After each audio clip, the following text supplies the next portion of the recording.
সুন্দরবনে ক্যামেরাবন্দি বাঘ ডলফিন বেনিফেলির জঙ্গলে রয়্যাল বেঙ্গল টাইগার দর্শন। মাতলা নদীতে মিলল ডলফিনের দেখাও। বাঘ ডলফিনের দেখা মেলায় খুশি পর্যটকরা।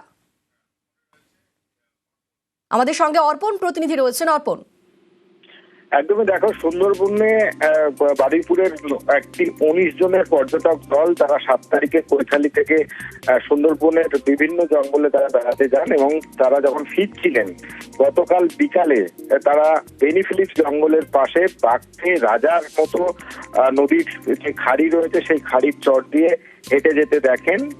তার পাশাপাশি মাতলা নদীতে দেখা যায় নীল জলের উপরে ডলফিনের দেখা।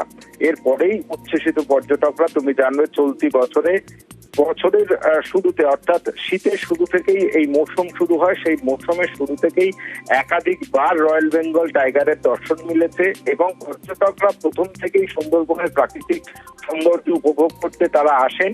তবে অবশ্যই ডলফিন এবং তার সঙ্গে রয়্যাল বেঙ্গল টাইগার দর্শন এটা কিন্তু পর্যটকদের কাছে একটা বাড়তি পাওনা, যেটা বারুইপুরের 19 জন পর্যটক তারা পেলেন এবং এই খবরে উচ্ছ্বসিত পর্যটকরা। বেশ, ধন্যবাদ।